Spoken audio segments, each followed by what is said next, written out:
Do you hate the thought of working past 55 or 60? Do you hate not being able to live the life you deserve today? Do you hate not knowing what your financial future looks like? It's time to stop doing what you hate. Here's your host, Mr. Harold Green. Everybody, this is Harold Green of Bright Tree Financial Group, and it is time to stop doing what you hate. Hope you're having a fantastic day today. I'm doing pretty good. I was up just kind of not too early today, but I got up, went to Starbucks, got my coffee, and went for a little drive just to kind of clear my head before I started work today.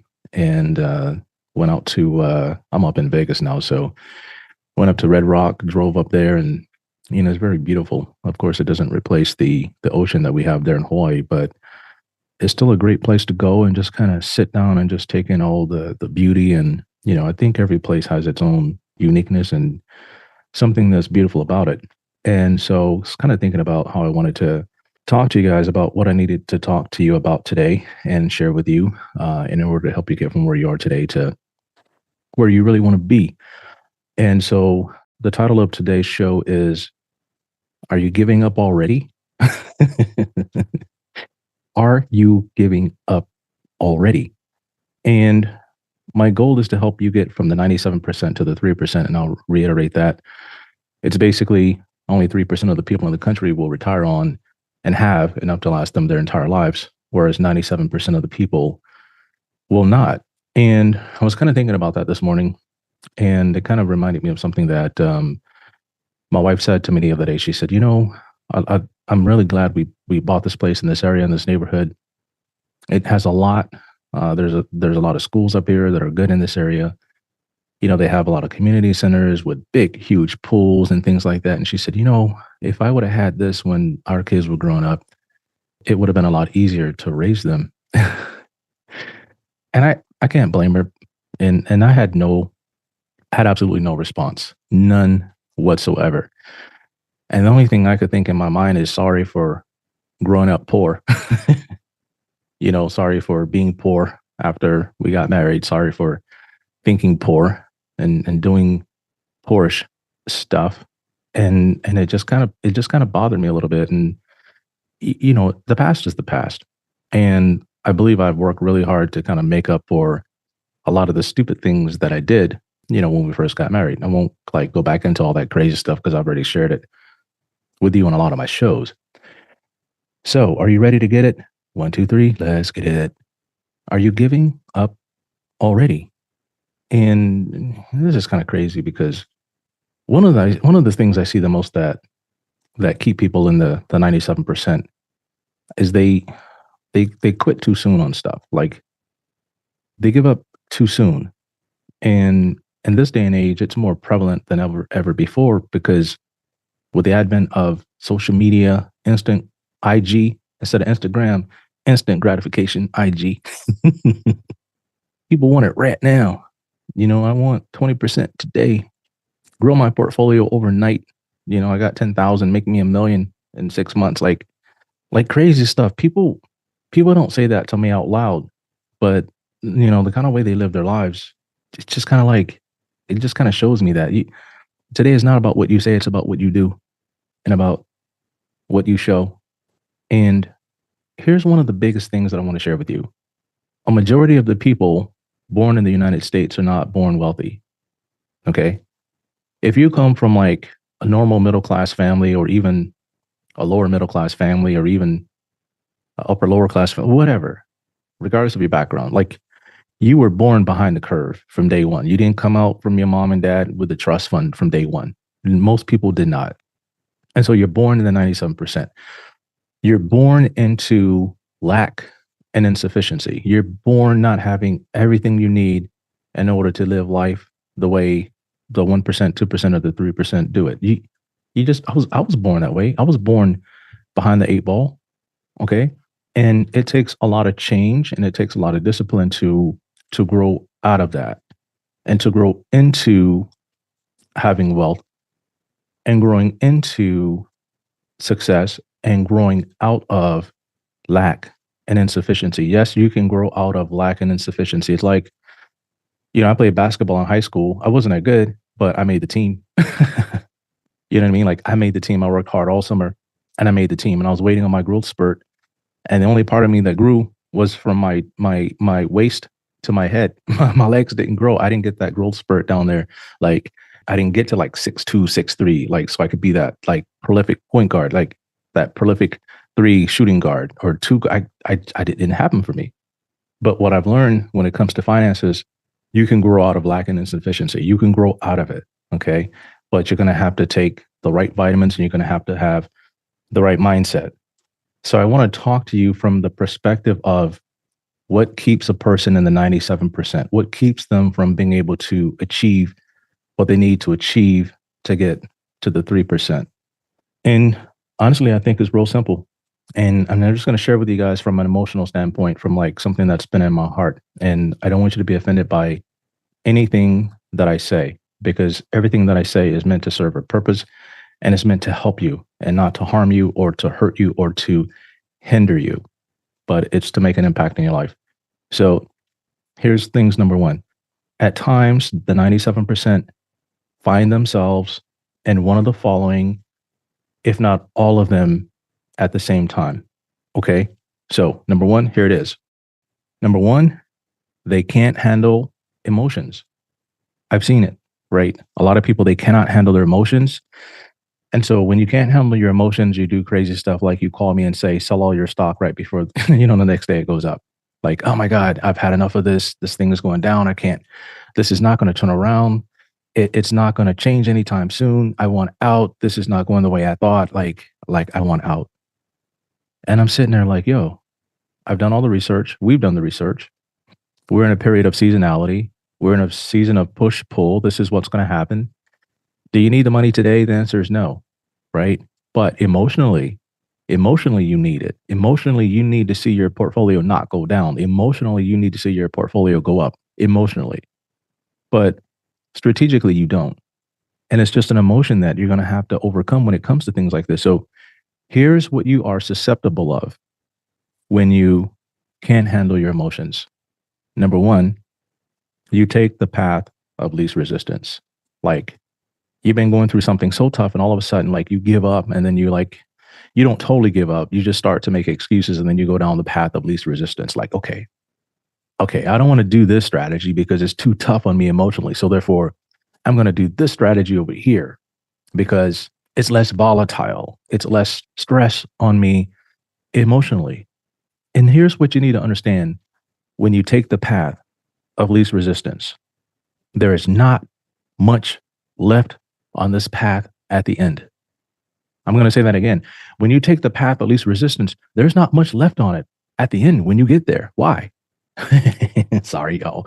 But too many people travel the path of least resistance and they consume whatever they can find. So the path of least resistance leads to crumbs. At the end, there's nothing but crumbs. At the end of the path of least resistance is lack, insufficiency, okay?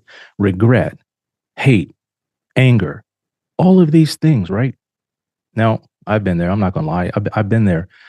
I've given up on things and I've tried to take the path of least resistance, but I'm telling you, God would not let me stay there. He would not allow me to stay there because the purpose in my life is not, it's much greater than for Harold Green. It's much greater than, you know what, I'm comfortable. I have enough for my family. I'm doing okay. You know, I can pay for college. I can, drive whatever car I want. I could take whatever trip I want. I can go wherever I want. I can do whatever I want. It's not about me. It's about the impact that I'm having through my giving, right? Through my giving or my investment into the lives of other people. And the return that I'm looking for is I'm looking for them telling me, hey, yo, this really helped me out. It really helped me get from where I wanted to be to, from where I am right now to where I really wanted to be. I'm doing great in life and I'm able to make an impact in other people's lives. That's the return that I want.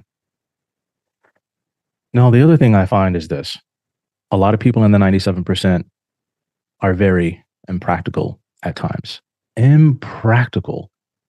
I've interviewed hundreds and thousands of people.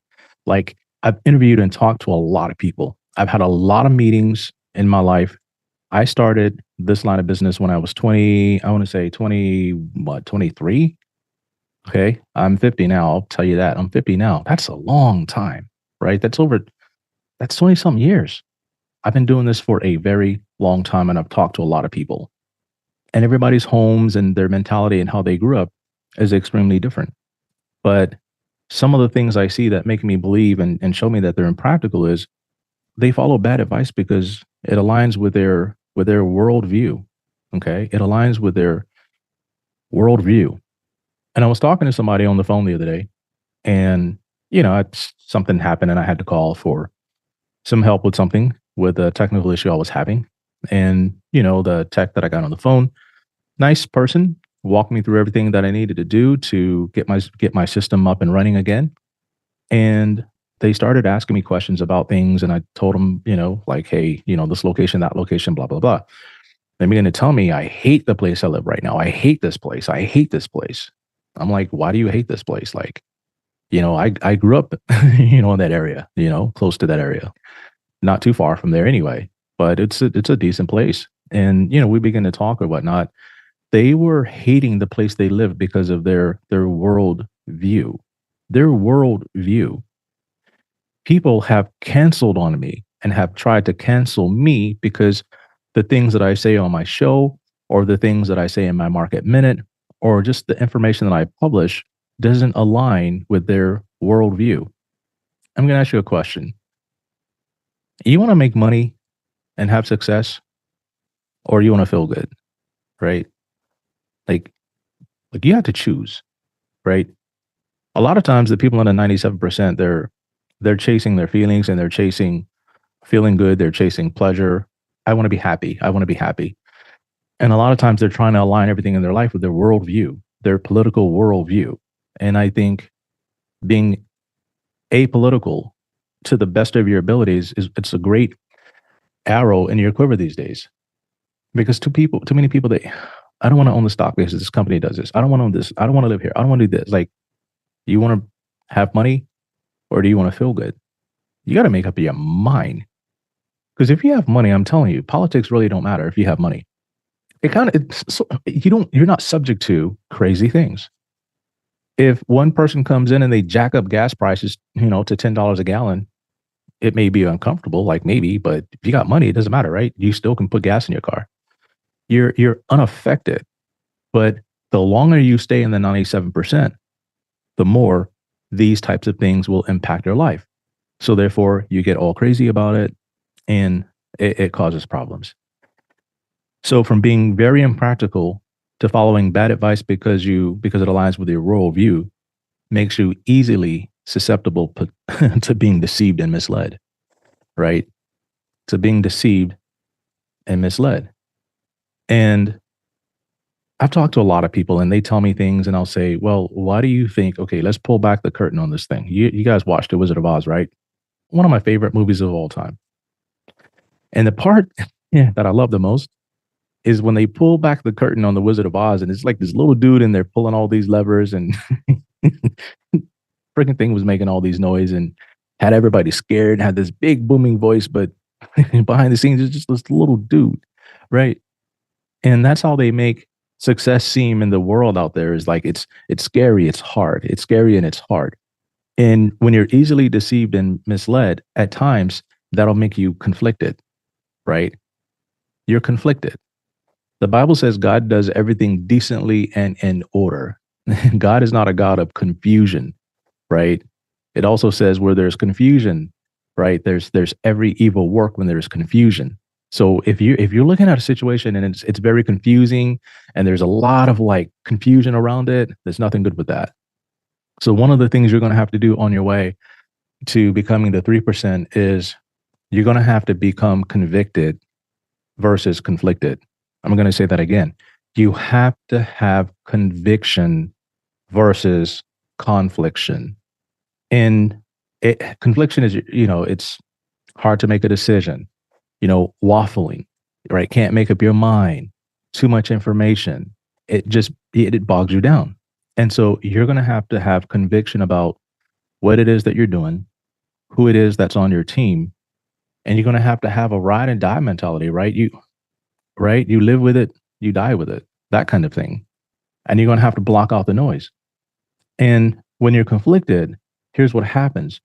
You can get things twisted and turned around the wrong way. Like I said, I was an air traffic controller. And one of the things that causes a lot of plane crashes is disorientation. When the pilot becomes disoriented, right? They don't know whether they're upside down or right side up.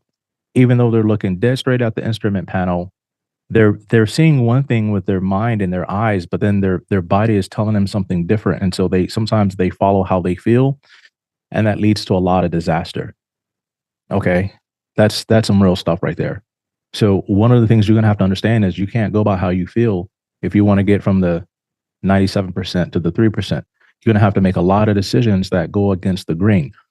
You're gonna have to be a contrarian, right? Versus a follower and following the herd and things like that. Because look, the herd is the 97%. That's pretty much what it is. Now, look, I'm not beating up on anybody. All I'm saying is there's too many people out there that want to have a better life, but they just don't know how to get it. They don't even know where to start. And I was talking to a new client the other day that just came on board, and we were talking about a thing called brokerage link in your 401k. It's a self-directed account inside your 401k where you can buy stocks, options, and different things like that. And some companies don't allow the brokerage link inside the 401k simply because, number one, they don't want their employees day trading their 401ks. You're there to do a job. And if you are in the business field or you have any kind of job where you have access to a phone and things like that, a lot of these companies will not allow you to have a self-directed brokerage account in your 401k because they think you're just going to be there trading your stocks all day. Nurses are allowed to do this. They have it in their 401ks. Doctors, for the most part, have a self-directed. Pilots have it. And some other high level executives inside of a corporation are allowed to have the brokerage link inside their 401k. The other reason is because it's expensive for the company to pay for this. There's a separate fee that's built into your 401k. But if your company can allow it, that's a fantastic way to grow your wealth. The other reason is because companies need good workers. And if you can successfully trade your 401k and get out of a job super fast, right? Now it's turnover for the company. Now they lost an employee that they have to train again. They have to go recruit. So it's a little bit of a catch-22. Now, if you're in a medical profession, chances are you're not trying to grow your 401k so you can like run away in the next 5 years. That's not the thing. You love what you do. If you're a pilot, 9 times out of 10, like you love what you do. I haven't had one pilot that I've met that says, man, I hate being a pilot. I hate this job. I hate flying these people around all over the place and going all over the world. It sucks. I hate making a lot of money. I make $300,000 a year, but it sucks. I hate it. I hate it. I want to do something else. I've never heard a pilot say that. I've never heard a doctor say that. I've never heard really a nurse say that per se. I haven't heard these people say that. But getting back to my point, when you're conflicted, you get things twisted and you make bad decisions and you end up going the wrong way. Hence the phrase, don't get it twisted. No, becoming part of the 3% is going to require some mental toughness, right? I shared this with you guys before. My trainer, John, shout out to you, John. I've been trained with him in a long time because I moved.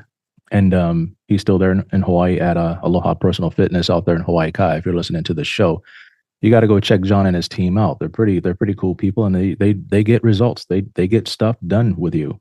Okay, but you're gonna need some mental toughness. And he said, dude, I keep telling you about this, and I keep telling you about your diet. I keep telling you about and you're like a freaking elephant. Like, not that you're big and fat like one, but kind of was, but. He's like, yo, you don't listen. Like once you make up your mind and you have it in your mind, like you're going to like storm the tent. You're going to you're going to run over the circus and nobody can stop you. Good and bad. But I've had to learn to tune that in to my purpose in life, tune that in to what I'm doing with you right now, have conviction on this show versus being conflicted about, who am I going to reach? Like, who do I want to talk to? Like, do I want to market to more clients? Do I want to build a huge company with $5 billion in assets? Like a lot of that's confliction. And I don't have that confliction. I have conviction that I want to help regular people get out of the 97% to the 3% so they can help more people. That's my thing. Now, I'm going to share with you some sports analogies here. And this is very important. On the path to becoming the 3%, sometimes you're going to get injured. All right. It's just a fact of life. You're going to have some wins. You're going to have some losses. You're going to have some financial injuries on the path to becoming the 3%. And my good buddy John says nobody catches arrows sitting down. You're going to have people shooting at you. You're going to have things happen to you and you're going to get injured. A lot of times people get injured. They just give up. They quit the game of finance. They just quit because they got injured. They got hurt. A lot of injuries are not career ending. Some can be, but a lot of them are not career ending injuries. And when a player gets hurt, guess what they do? They go to rehab, right? They get the surgery to fix what's got messed up. Then they go to rehab and then they train to get back in the game. Finance is the same way. So if you get injured, here's the thing you got to ask yourself. All right. First of all, how do you prevent injuries in the financial world? Like in injuries are things that they're big, devastating things. Like say you lose half your portfolio. Now, I'm not talking about like COVID or, like Ukraine, or I'm not talking about things that are totally out of your control. I'm talking about you buying a hot stock tip that you thought was going to go up and then that thing just goes to crap. And then, how do you recover from that? Right. You thought you were going to be right, but it didn't work out. So how do you prevent making bad financial decisions in the first place that will lead to injury? And number two, if you do get injured, how do you recover and become stronger, right? They used to say, what doesn't kill you makes you stronger. Sometimes psychologically, that's not the case. All right. I was watching this movie, Gran Turismo, and the kid had a wreck, a little bit corny, but I get the point. The kid had a wreck, he killed somebody, and then he's like, he killed somebody. He never did that in a video game, right? When you're playing Real Racing 3 and you crash the guy out, you don't see his car catch. It doesn't happen that way in the video games. And in real life, sometimes you're going to crash and you're going to burn when it comes to finances. I've had businesses failed. I've had relationships fail. I've had things fail on me. And the question moving forward is, how do I prevent that from happening again? So when these things happen, learn from it and then get stronger and then recover. So I love the scripture in the Bible where David had went out and, they were out with his army, came back to camp. All the women and kids were gone and the camp was burnt down. Everybody was mad at him. They were mad at David. David, you've caused us to lose everything. And he had to get off to himself and he had to have conviction about what he was going to do next. And so they were all mad at him. They wanted to kill dude, right? But he said, you know what? I'm going to encourage myself in the Lord. And God spoke to him. He said, look, go and pursue, overtake, and recover everything that you lost. So he started off with a bunch of people. And then some of the people, the guys in his army got weak. And David said, hey, let these guys rest. We're going to go get it done. We can do it without a full army. And they did. They got everything. All the wives, all the kids, all the possessions, they got everything. And then when they came back and they had won, the guys that were with him were like, no, these jokers here on the side, they quit on us. They gave up. And David said, no, give them back their stuff because God helped us with this. It's not ours. It's give it back to them. Give them what's theirs. David had a huge, huge heart. And I love that. I love that. I love that. I love that. So if you have had some kind of financial injury or anything like that, and you're like, you want to give up and you want to quit, you don't have to. Life is going to go on and the 3% is waiting on you. So I want you to sit down and make up your mind, talk to your spouse or whoever it is that are on your team. You're going to have conviction. You guys are going to get it done.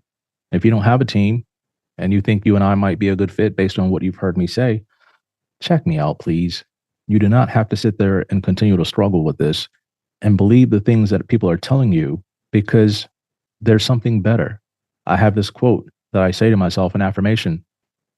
God has set things up and, put things in motion for my benefit, right? It's for my benefit, right? I am going to pursue, overtake, and recover all, right? I have things that I say to myself on a daily basis. And if you want to be in the 3%, you're going to have to, first of all, talk yourself into doing it. And you're going to have to constantly talk yourself into doing it because there's people out there that will talk you out of it and try to make you get in this position where you're comfortable, you have enough, and that's all it takes. You know what? It just takes one bad situation for you to be, set back, right? So check me out. check out the website, check out my Rapid Retire program. And if you think you're a good fit for that, give me a call, 808-521-4401. And Beverly will figure something out, get you on my schedule so we can just have a little quick chat to figure out where you are. And I'm going to be checking to see if you have the mental toughness to graduate your situation, because if you really don't have the mental toughness, look, that's half the battle right there, right? Getting money is one thing, but you gotta have the mental toughness in order to get with the program and to stick with the program. So I just wanted to share that with you folks out there today. Okay. And if you're convicted, I want you to tell yourself every day, things are going to get better for me. I'm going to make sure they get better for me, and I'm going to get out of here. I'm going to get out of the situation and get to where I really want to be so that I can make an impact in the lives of other people. That has to be your motive, right? We're going to create a win-win situation. So thanks for tuning in today, everybody. And until next time, 1, 2, 3, let's get it. This is thepodcastfactory.com.